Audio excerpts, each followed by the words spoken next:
இப்போ பெரியாழ்வார் யசோதை குட்டி கண்ணன்ட்ட காட்டுறா.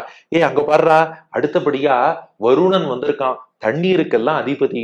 உனக்கு ஒரு முத்துவடம் கொண்டு வந்திருக்கான், பவளவடம் கொண்டு வந்திருக்கான், கைவளை கொண்டு வந்திருக்கான், தோள்வளை கொண்டு வந்திருக்கான். கிருஷ்ணா, எல்லாத்தையும் அணிஞ்சுக்கிறியா அப்படின்னு கேட்டா பெரியாழ்வார் யசோதை.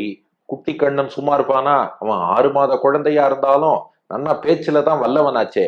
அவன் சொன்னானா, எத்தனை முத்துவடமா கழுத்துல அணிவிப்பேள், எத்தனை கைவளை தோள்வளை அணிவிப்பீர்கள், அத்தனையும் என்னால தாங்க முடியுமா?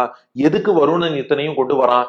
வருணனை வர சொல்லு, வருணன்ட்ட நான் சில கேள்விகள் கேட்கணும் தான் கண்ணபிரான். சரின்ட்டு வருணனை அழைத்து வருகிறாள் பெரியாழ்வார் யசோதை. கண்ணன் அப்படியே பார்த்தானா, நீதான் வருணனான்னா.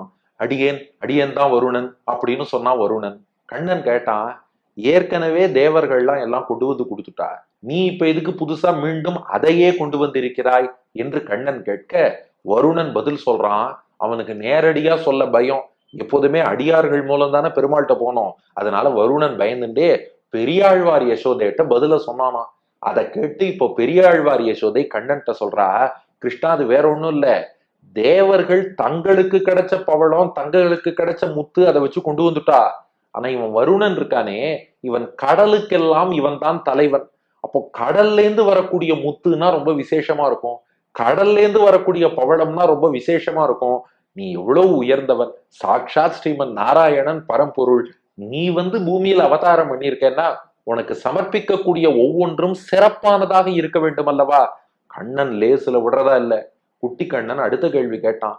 அப்போ முன்னாடியே இந்த பவழ நகை, இந்த முத்து நகை இதெல்லாம் எனக்கு அணிவிச்சிருக்கலாமே, முன்னாடி எதுக்கு தேவர்கள் அதை அணிவிச்சுட்டான்னு கேட்டான். அதுக்கு பெரியாழ்வார் யசோதை பதில் சொல்றாளாம், அதுவா, வருணன் ஆரம்பத்துல வெறுங்கையோட வந்துட்டானாம். கண்ணன் யாருன்னு வருணனுக்கு உடனே புரியலையாம். சும்மா அப்படியே வந்துட்டானாம். வந்த இடத்துலதான் கண்ணனுடைய ஒளி வீசும் கிரீடத்தை பார்த்தானா. கிரீடத்தை பார்த்ததும் தான், அச்சோ, ஏதோ சாதாரண குழந்தை வேடிக்கை பார்க்கலாம்னு நினைச்சுன்னு வந்தேன், சாட்சாத் சர்வேஸ்வரனா இருக்கானே, இவனுக்கு சாமானியமானதெல்லாம் கொடுக்க கூடாதுன்னு சொல்லி அதுக்கப்புறம் வருணன் போய் பிரம்மா மாணிக்கம் கட்டி சமர்ப்பிச்சார் பாருங்க. அப்ப போன வருணன் போன பாட்டுல குபேரன் அந்த ஐம்படைத்தாலி சமர்ப்பிப்பதற்குள் கடல்ல இருந்து முத்து பவழம் எல்லாம் கொண்டு வந்துட்டான். அப்ப சாதாரண குழந்தைன்னு நினைச்சதுனால ஒண்ணுமில்லாம வந்துட்டான். சர்வேஸ்வரன் புரிஞ்சின்றதுனால இப்போது இதை சமர்ப்பித்திருக்கிறான். அதனால தேவர்கள் சமர்ப்பிச்சதும் விசேஷம்னா வருணன் இன்னும் விசேஷமா கொண்டு வந்திருக்கான். இந்த முத்து வடத்தை நீ ஏத்துக்கணும்னா பெரியாழ்வார் யசோதை. அப்படியா அம்மா, நீயே சொல்லிட்ட, ஏத்துக்கிறேன் குடுன்னு சொல்லி அந்த முத்து வடத்தை திருக்கழுத்தில் அணிந்து கொண்டான் கண்ணபிரான்.